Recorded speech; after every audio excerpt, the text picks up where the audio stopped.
Olha só, antes que você continue assistindo essa aula, eu recomendo a você que você vá assistir primeiro a parte número 1 da lição número 8. Existe um motivo por que essa aula foi dividida em partes. Naquele vídeo lá eu explico e vai servir aí para você compreender também como foi o processo todo bonitinho, cada passo do processo, para que eu e você tivéssemos ao nosso alcance a salvação. Então eu recomendo que você, se você não assistiu a primeira parte, pausa esse vídeo aqui, aperta aqui no íconezinho que vai aparecer aqui em algum momento, aperta, assiste a parte número 1 e depois você volta para cá que tudo vai fazer sentido.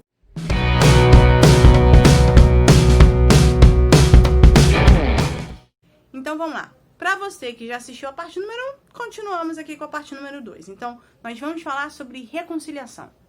Se fôssemos definir reconciliação de forma teórica, né, de forma linguística, reconciliação é o reatamento de relações entre partes litigantes.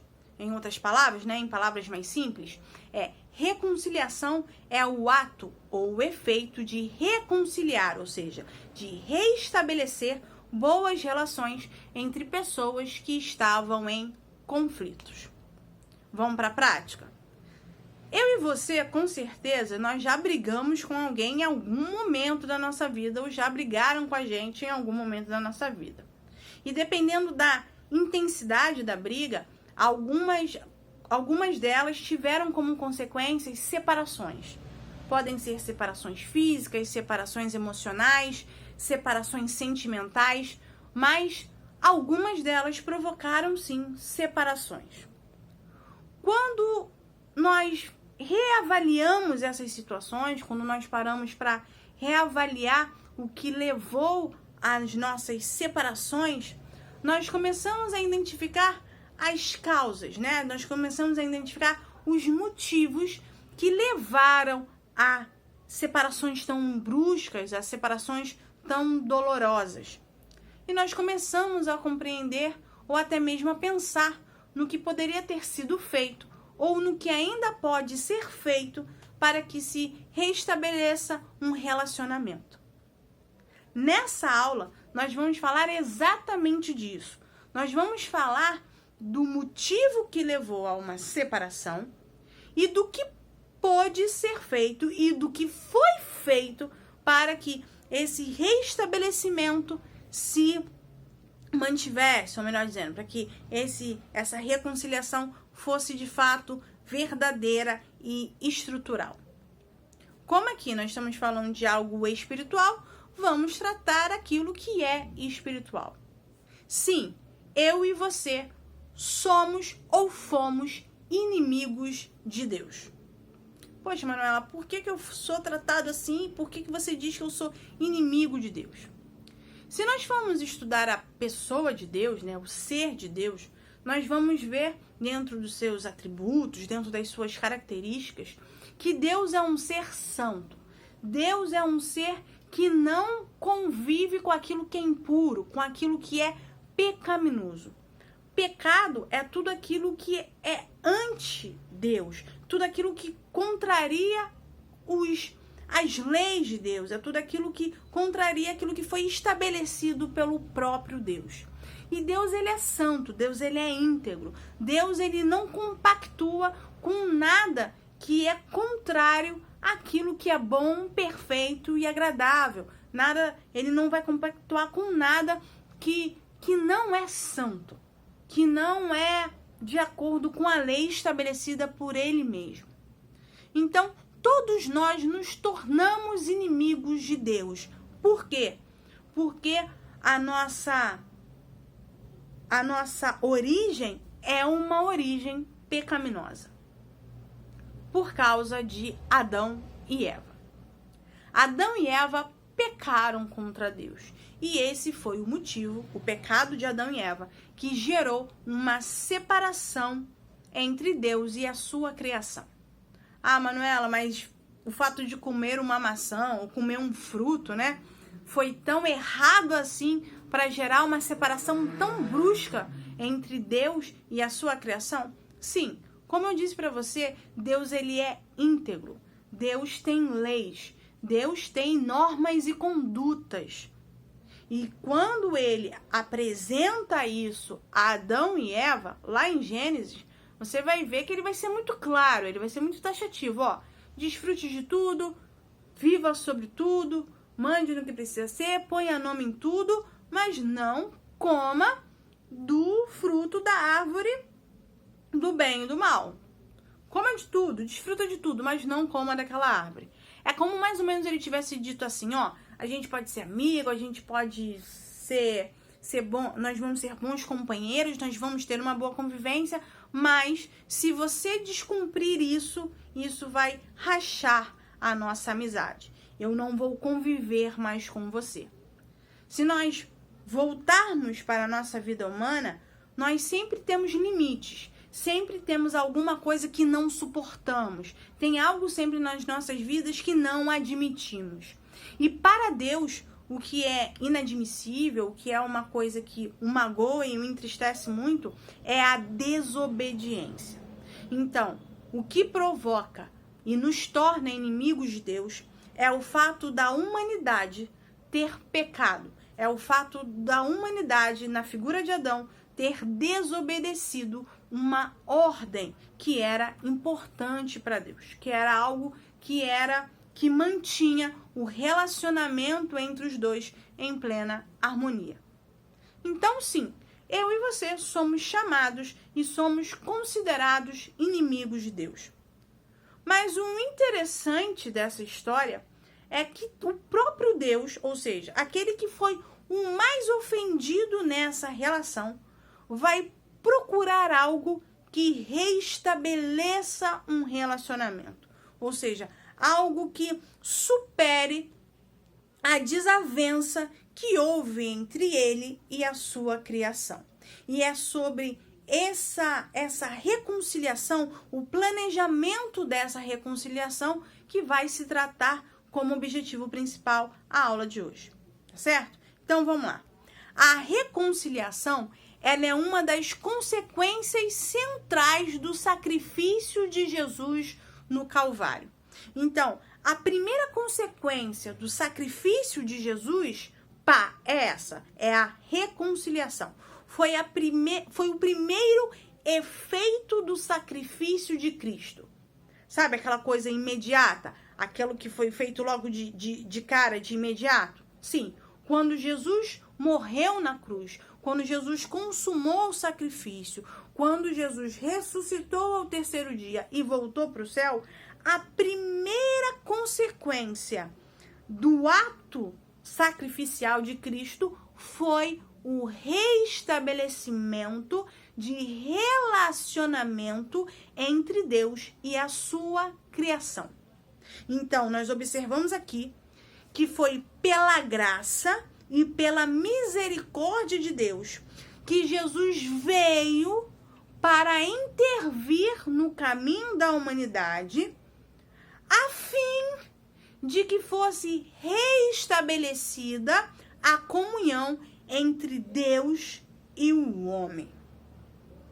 O que é interessante aqui, o que é de pleno destaque nesse processo, é que o mérito dessa reconciliação não é um mérito humano.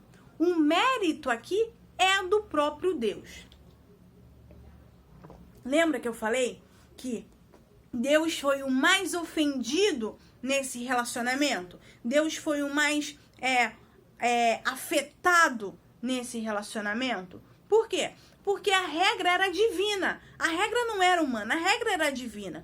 Então, quando nós nos posicionamos como seres humanos dentro dos nossos relacionamentos, quando alguém fere algo que nós avisamos, que nós pedimos, que nós alertamos para não ser feito, nós ficamos extremamente magoados. Por quê?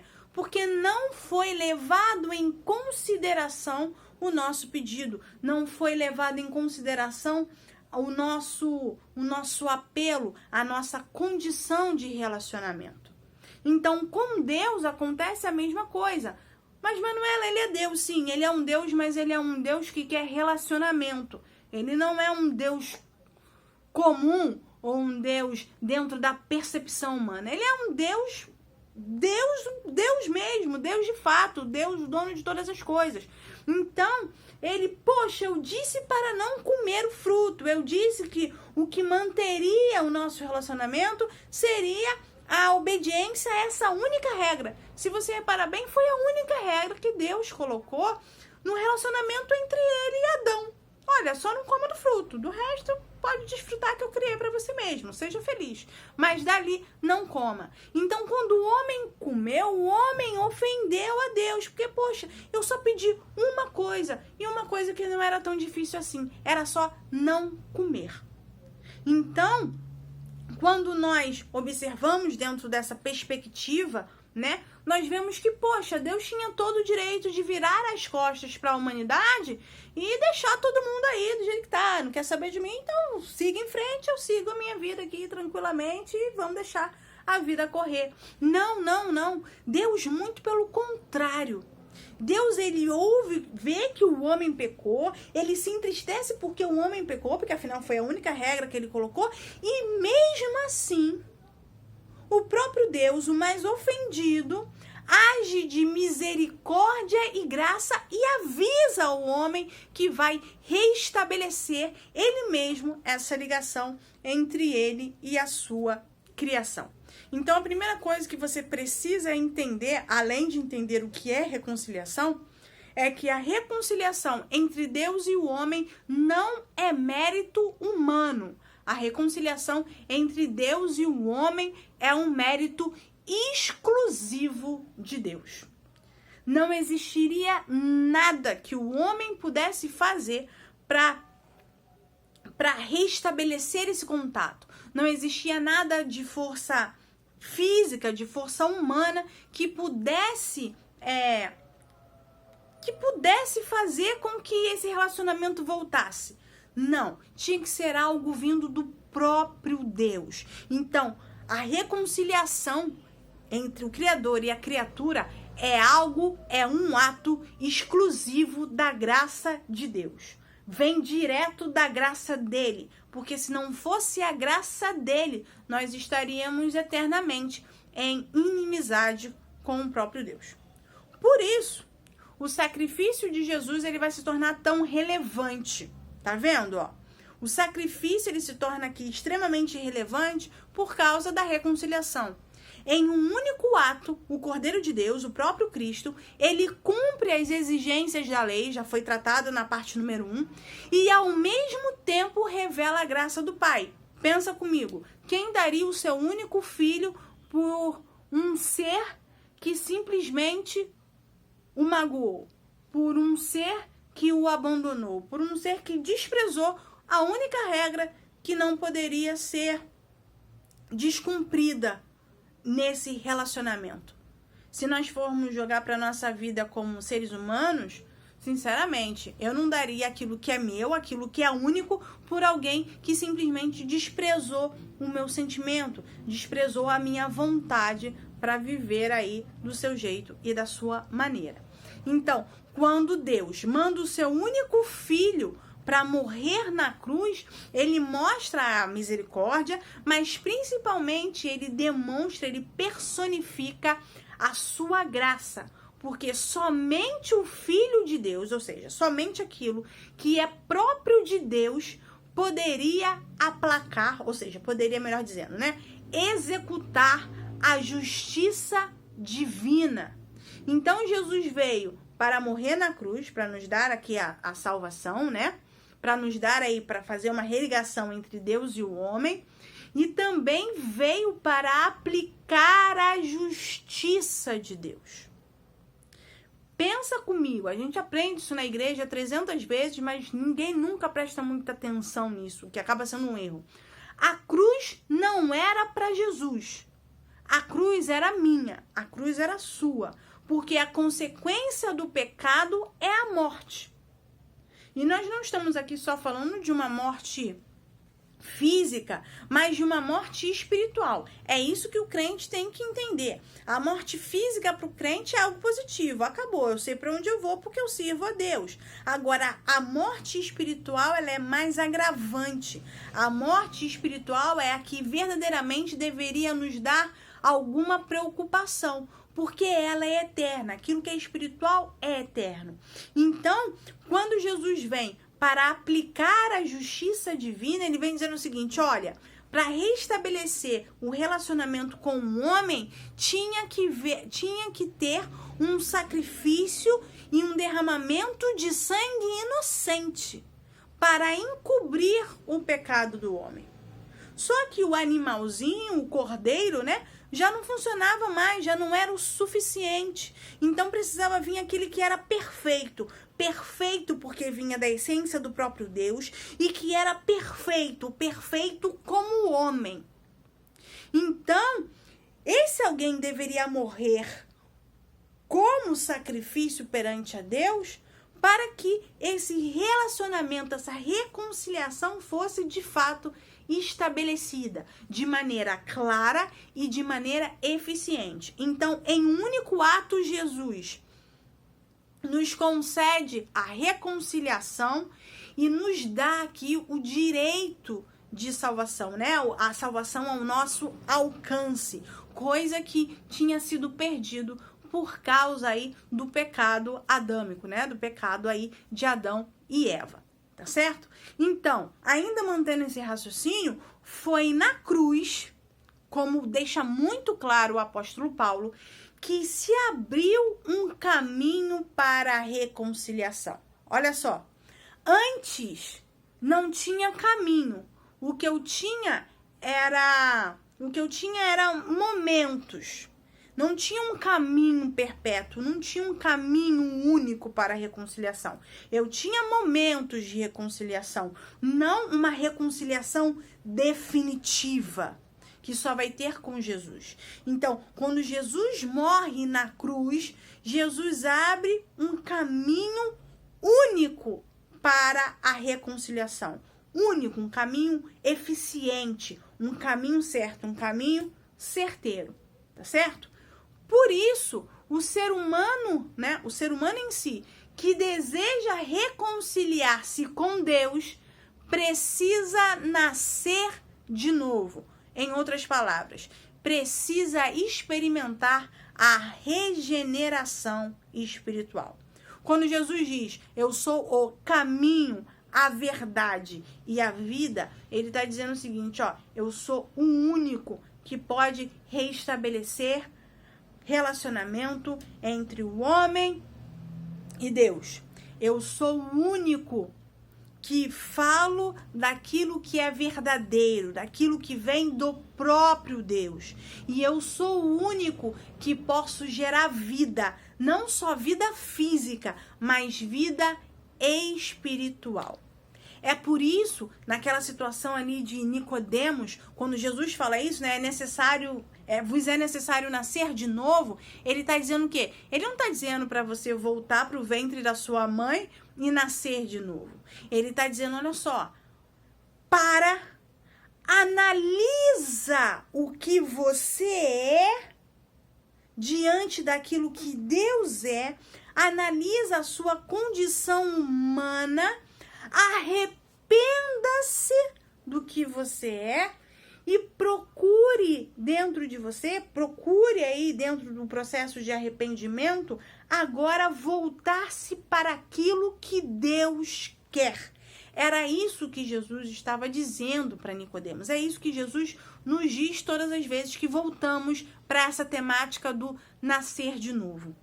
A regeneração que está sendo descrita por Jesus, né, que está sendo falada por Cristo, é de novo a comunicação da vida de Cristo. O homem só alcança a regeneração quando ele ouve falar de Cristo. Vamos voltar aqui para o exemplo da aula passada? Quando eu escuto de Jesus, quando eu aprendo sobre Jesus, aquela informação entra. E quando essa informação entra, eu vou assimilando essa informação. Eu vou aprendendo em cima dessa informação. Quando eu aprendo, eu mudo o meu comportamento. Quando eu mudo o meu comportamento, eu me torno um ser humano regenerado, um ser humano modificado. Então, a reconciliação é um efeito imediato, um dos efeitos, né, uma das consequências do sacrifício de Jesus. E tem a reconciliação também como fruto, né, também como consequência, a regeneração do homem, a regeneração daquilo que o homem foi e que agora quer estar diante de Deus.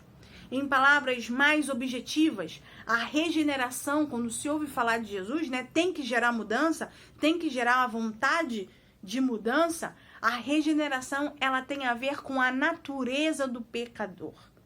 A regeneração, ela muda, né? Quando eu escuto falar de Jesus, eu assimilo aquilo, eu aprendo e mudo a minha conduta, eu mudo a minha natureza. Se eu bebia, eu não bebo mais. Se eu comia demais, agora eu como o suficiente. Se eu falava do outro, agora eu não falo mais. Tá vendo, ó?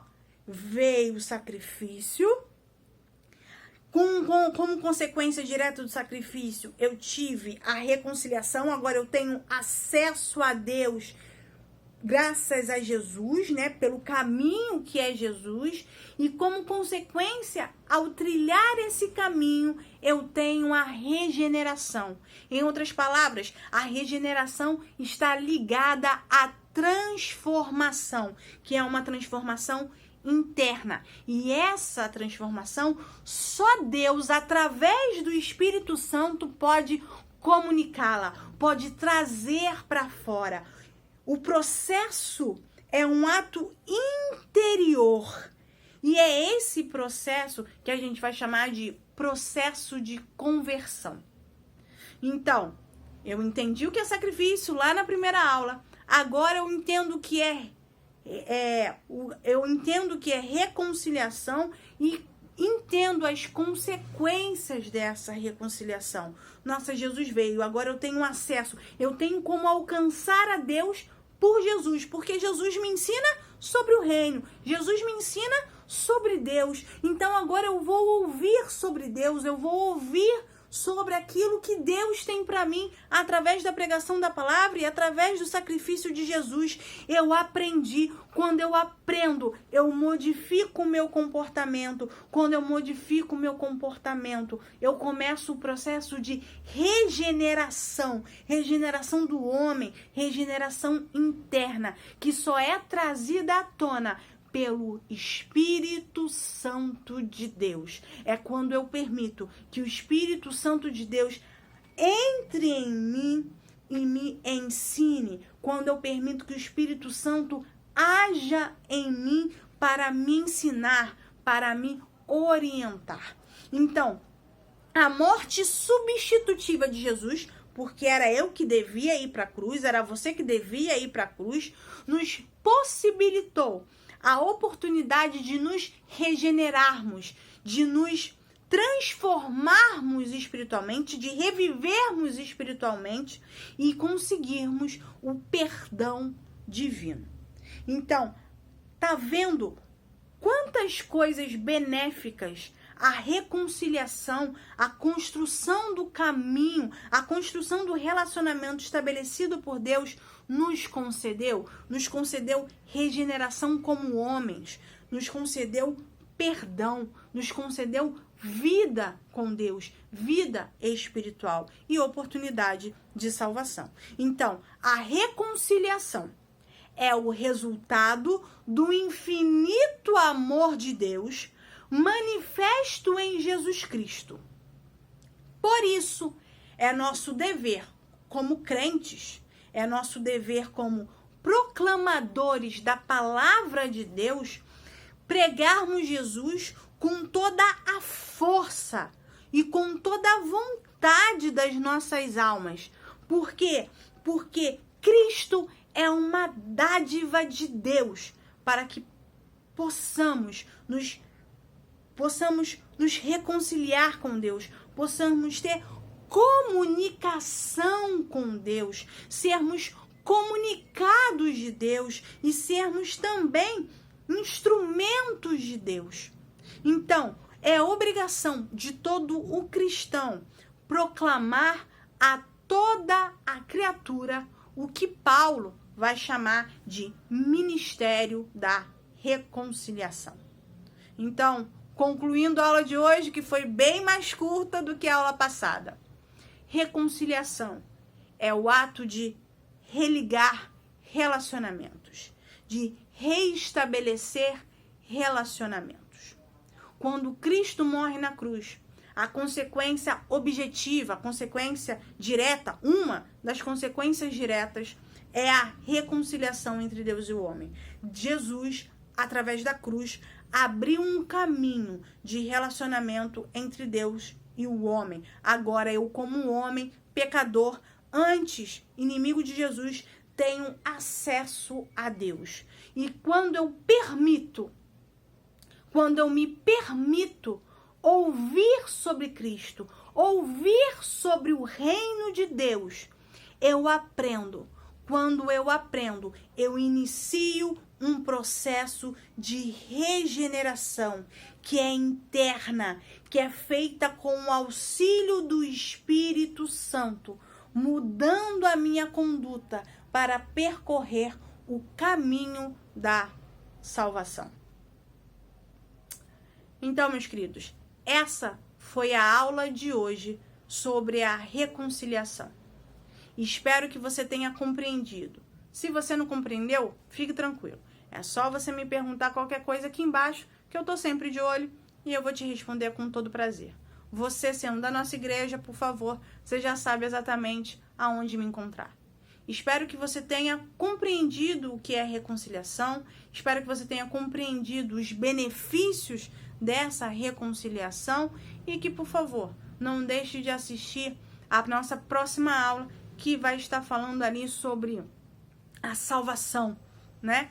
E vai estar concluindo a temática da lição de número 8. Eu aguardo você na próxima aula. Um excelente domingo e que Deus a todos abençoe.